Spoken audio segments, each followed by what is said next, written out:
right, everyone. Thank you so much. This is Anthony Diaz with the Pop Health Show, and the show is for anyone that has a very strong passion of the intersection of emerging technologies and impact. And lately, we've been talking a lot about climate, oceans, impact, but also how do emerging technologies and different societal shifts that are occurring are happening in the world. And along those lines, I'm really excited to have my guest on the show today. So Joelle Michael is the founder of Oceans and Us and Circularity. And he is working on two really fascinating concepts in the intersection of them. So circular economy and cleaning up the oceans. Joelle, thank you so much for being on the show today. And it's great to have you. It's my pleasure. It's long due. I've been waiting to come on the show and sort of speak to your audience. And thank you for having me. Absolutely, absolutely. Well, it's very I'm very enthused to have you on. Tell me a little bit about your background, but more specifically, teleport us back. Where did things start? You have a strong passion on this intersection, circular economy and oceans. Where did that all come from? Maybe you can bring us back and tell us where it started. Sure. I've spent about a decade in the climate tech entrepreneurial ecosystem, as well as the venture capital side of things, of all things to do with sustainability and innovation around sustainability tech. One of the ones that catch a lot of attention is my background with the Hyperloop. I was one of the early founding members back in around 2014, 2015. This is when we first launched the world's first Hyperloop company after we spoke with Elon and took the white paper to sort of take this concept to market.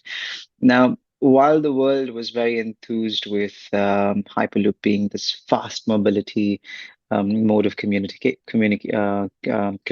my basic sort of inclination around the Hyperloop was predominantly around the sustainability angle that essentially goes highly neglected. And I say that because a lot of people don't know that the Hyperloop sort of was one of not only the world's first profitable mode of mass transit, but also it actually was profitable in a way where it gave back more energy than it consumed. So it Mm. was an energy positive mobility solution. It actually gave back around 30% to the grid than it actually consumed because of the speed that it moved at. Um, from there, I sort of started getting a lot more drawn to this understanding of renewable energy, green energy, understanding more about climate impact and innovation around climate impact. Because if you look at a lot of the early conversations around climate change and sustainable solutions, it's always a CSR activity. It's always driven as a not-for-profit or a something you do to feel good about yourself on a weekend one-off. But there are a lot of startups and entrepreneurs out there that are driving this change as a profitable for impact, social impact, climate impact startup. From there, I transitioned and did a lot of things around climate change to do with food waste reduction. Oceans and Us is more on cleaning up the oceans and removing plastics. And circularity comes full circle, where we now take not just plastic waste, but all kinds of waste and create new material from it. Nice, nice. There's a lot there. There's a lot there. I guess I'd love to understand a little bit. One phenomenon I'm seeing is that, oceans and circulatory economy were something more philanthropic like 10, 20 years ago. But now you have ESG initiatives, you have carbon credits, climate credits, probably ocean credits are Yeah. coming and things like that. So concepts of currency and assets, right, is a phenomenon that's Mhm. changing. And then that's trickling into legislation and kind of policy change on the enterprise level. What's been going on lately? Why all of this is so important on new dimensions? It's always been important, but tell us about what the phenomenon is happening here in relative to those elements. I'd love to also hear a little bit on if that's good or bad, if you think that's really, really good and what's the work that needs to be done. So sorry, you told me 20 different things there in your intro, and I'm coming back to you with 17 questions rolled into one, but just, I'd love to Yeah. understand your mindset on what's happening right now relative to those dimensions. Yeah. So, Look, see, there's the positive and the negative. There's always two right. sides to everything. And the positive is that there is a lot of money and a lot of investors, angel and VCs have come to this ecosystem. There's a lot of green bonds now, and there's government grants, and there's this whole ecosystem that is encouraging Right. innovation around climate change. That being said, that has obviously made sustainability a buzzword, and for lack of all the right reasons, there's a lot of people who come to this to monetize this buzzword. Or for the a couple of years ago it was AI, then became blockchain, then became Web3 and NFTs. Now sustainability is Hmm. gathering all this attention. So, it's a trend for a lot of people. But that being said, there's a lot of good coming out of it as well. And sort of routes to monetize this, such as carbon credits or plastic credits, or this entire ecosystem that incentivizes you to do good for the planet, is essential. And Hmm. I think there is regulation that is sort of bound to just make this more globally accepted. There are a lot of people who have mixed opinions on carbon credits. I, for one, think it's like a band-aid to a wound. It's not necessarily the solution. It fixes it for the time being. Hmm. So at present, carbon credits gets you that necessary foot into the door to sort of encompass a more broader transition towards a more carbon conscious lifestyle, or a carbon conscious business for that matter. So I'd say carbon credits are a way that help a lot of startups and innovation go to market, and help a lot of businesses who are on the other side of the spectrum, oil and gas, transportation, construction, etc., start becoming a little more aware about how they can transition to being a little more conscious. And in saying that, there is a massive, massive need for people to also make genuine transition in how they operate. So that would be direct decarbonization, innovation in just the way they conduct business, more availability of renewable energy. It's a mix of things. Hmm. Hmm. I love it. I love it. And with the two businesses that you work on, right? So are there, maybe for our listeners, maybe there's the carbon credits, climate credits, but it seems like there's this emerging, like maybe ocean or water credits that may be happening, Yeah, or even plastic credits, right? Is that yeah. happening? Is that a thing? Or how does one think of the new offsets and currencies relative to these things that we're talking about? I've got something better for you. So there's about 170 there's 170 types of credits as of today. It's a fairly complex Yeah. industry. Carbon credits work on two mechanisms. It's either a removal of CO2 from the atmosphere, or prevention of CO2 into the atmosphere. Very simple calculation of a ton being one credit. Plastic credits, I'd say, are a little more tangible in its functionality. So a Hmm. ton of plastic removed from the ecosystem is a credit. A ton of plastic recycled is also a credit. Now, what we're building is called a circularity credit, which is the first of its kind. It's going to be built on a circularity registry sitting on the blockchain, which Hmm. will enable a third element of reuse or repurpose. So, to give you context, as oceans and us, we clean up the oceans and we remove plastics from the oceans. We also have built and deployed smart bins in the cities to prevent this plastic from entering the water bodies. Now, this prevention or collection mechanism would have earned us a plastic credit. If we shredded this, or pelletized it, or recycled it, it would earn us a second credit, because we would then be recycling this plastic that we collected. But if Nike were to come to us and say, "Hey, we're going to make our next sneaker from your plastic shreds, so that it's more environmentally sustainable in terms of reusing some material," they aren't incentivized. For them, it's more of a need to offset their footprint, but they don't necessarily earn a credit for doing so. To give you another example, when you take ethanol, I'm sorry, when you take sugarcane waste or any kind of agricultural waste, and you produce ethanol from it, Hmm. this is under the current framework. But if an airline comes and uses that ethanol, that doesn't get rewarded as a whole circular economy focused circularity credit. It's Right. broken down into different pieces. So what we're doing in this case is we're looking at removal, recycle, as well as repurpose and reuse. And Got it. all of this together forms a circular economy, because what's the point of removing and recycling unless you have someone on the other end reusing it? That's the way you have to. And the reason we've added the layer of blockchain to this is because by definition, a circular economy isn't a single cycle. Now, Yeah. going back to the previous example, if you buy a sneaker, let's say it's 100% made of waste plastic, you're going to stop using this shoe after a year or 2 years. It's either going to wear out or you're going to get bored and change into the next trendy fashion. What happens to it thereafter? If you give it away or you dispose it, you're sending it back into the same cycle. So Yeah. all you've done is you've delayed that plastic from coming back into the supply chain in a different shape and form.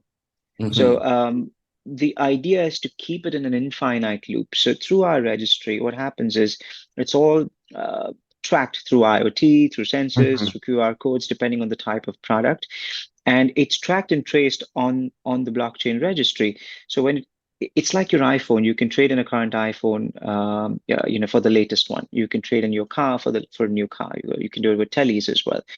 Why not with merchandise? Why not with products like this? So when you give back the Nike shoe, you get a discount on the next purchase in the ecosystem. And then, every material can be recycled once, twice, thrice, depending on the type of material. So the second time it's coming to us for recycling, it becomes something more permanent, like a Hmm. construction material, perhaps a brick or a tile or part of a roadway. So just to make sure it's a more permanent solution thereafter. Hmm. So through this system, you're going to be able to see a bottle of Coca-Cola being removed from a certain river, collected and recycled at this particular facility, and thereafter transitioned and made into a brick that is now sitting on a school or a public library built in Africa. Got So it. you're going to be able to see that end to end, and that is what we're looking to build with circularity. I love it. I love it. And not to ask you a question that probably is on the website, but I am curious. So I'm assuming that the identification of that original shoe or plastic bottle or Coke bottle has some sort of unique identifier that is That's decentralized, that is sort of like the residual item value. It's like a specific, probably unique term because it's no longer a shoe or a bottle, but it's more of like the residual identification of its originality, right? 100%, a hundred Yeah. percent. Got it. So Got it. whether Got it. whether it's shoe or whether so think about it this way. Think of a tie-up between Adidas and Pepsi, where Yeah. Adidas says we're going to make our next lineup of shoes only from Pepsi plastic bottles. So we're going to be able to provide that transparency. This Pepsi Got bottles could come from a river in Mexico versus a river in India. It could come from anywhere, but it's all traceable and tracked. And you can foster these giant collaborations instead of just buying and offsetting carbon credits. It's a more real world solution where people, design thinking takes a whole new approach where you just it. don't look at something being produced as a one-time use. But Got imagine it. if every time Pepsi puts out a bottle, if they know that this is going to become a shoe thereafter with Adidas, and thereafter is going to become part of this construction ecosystem where these bricks are going to make public toilets in India, or is going Mhm. to create community areas in Bangladesh, changes the way you think production. Yeah. You've sort of already, I think it goes along the lines of an EPR guideline where it's an extended purchase responsibility. Over here, it's also an extended manufacturer responsibility where you look into the whole value chain end to Right. end, creating continued value. And on the ocean side, you mentioned there's so many credits out there. I think you said 170. Is there a similar type, either directly related to your businesses that you focus on, any ocean, water, even sustainable farming credits? I can imagine there's an intersection there on like water. Oh, obviously, might as well throw in energy there, but what's happening with like water and oceans relatively? Is it So, is it is it very coupled with your business and those credits that you guys are doing on the blockchain too? yeah, look, with oceans, there's the blue carbon economy. So in Right. that case, what happens is there's two things we're doing. So we're putting fully autonomous unmanned vehicles, boats, into the water. Mm-hmm. These detect and collect all kinds of waste. Got it. Okay, through AI, these boats have sensors that through AI they identify metals, plastic, and all other waste. Mhm. AI is very advanced in this case. You can pull out a coffee bean from a rice sack, so it's quite easy to be able to separate these into these three categories. It's then shred or pelletized on the boat, and we have smaller bridge boats that bring this material to land to a circularity innovation hub that Circularity is building. In doing so, what we're doing is we're removing these metals or this plastic. So the plastic would give us a plastic credit. The metal or the e-waste, if it's reused and recycled, it automatically eliminates the need for new metals being produced. Hence, there's a carbon reduction in terms Mhm. of offset as well. In terms of water credits, that's a whole different ball game. That's in terms of you think more along the lines of irrigation and agriculture. So introducing an initiative or technology that reduces the amount of water being used for agriculture through drip irrigation, perhaps, would earn you water credits. Blue carbon is a whole different ball game. The water in the oceans is something that it's the largest natural water sequestration the carbon sequestration that we've got today. People go immediately to planting trees because trees take in carbon dioxide, but the Right. oceans pretty much taken most of what carbon is there in the atmosphere today. Our boats also, to foster that natural carbon sequestration, are collaborating with a company now where we're going to send ROVs into the ocean body to plant corals. And these Mhm. corals create or inhabit a certain ecosystem down there, which naturally sequestrate carbon as well. So it's twofold. So you look at multi-layered solutions with plastic credits, blue carbon credits, recycling credits, all of it depends again in a way to make sure that the operation is fueled and incentivized through multiple revenue streams. I love it. I love it. It takes me back. I mean, I had such a love. I still have such a love for the ocean, but I used to work a long time ago to I do IT for the world's largest retail boating company, and yeah, I would just you would just see all this waste, but you'd also see this level of abundance and Yeah, ability to the possibilities that it's like you knew these emerging technologies were coming very soon that it was going to be able to. yeah. So it's a very exciting time, and I hear the enthusiasm of you've got AI, you've got blockchain, ways of handling currency, right? Ways of handling the inventory and the processing. But going back to kind of your ethos, your vision, your goals, your origin, tell me what success looks like. I'm kind of curious, like your day in the life, but I guess what's just as important is I'd love to just hear like what does success look like for you, maybe like short term and long term.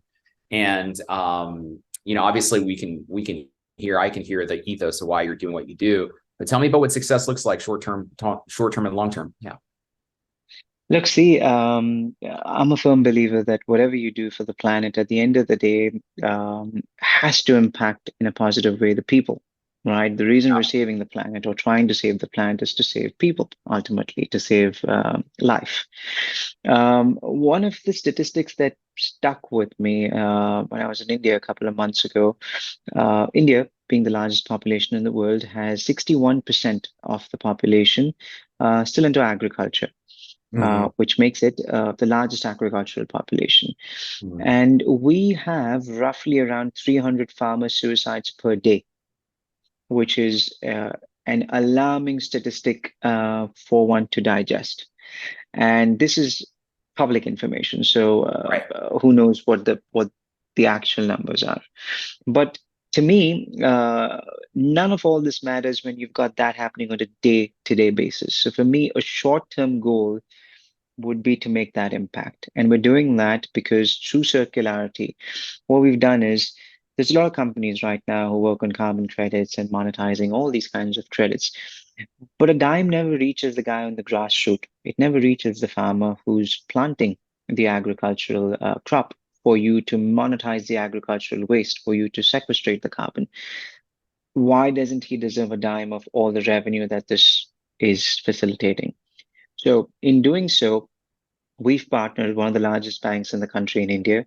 We're going to be distributing these cards to the farmers where 10% of all the revenue is going to be given back to the farmer every month. Nice. And that substantially increases his livelihood about 3x. And Mm-hmm. in doing so, what we're able to do is sort of directly impact his life. Right now, they don't have access to banking in most places. There's a middle money lender ecosystem. So we don't want to make them feel charitable. And the best thing you can do is sort of make them feel like they've earned it. And they are, because they're the reason we have the crop.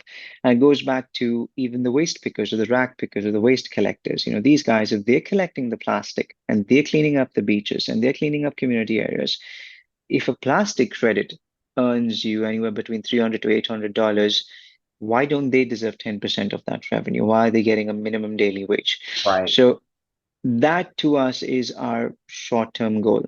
We have fostered these partnerships to be able to facilitate this ecosystem on the blockchain, where every time someone buys a circularity credit, they're going to be able to see where the money goes all the way to the guy on the grassroots.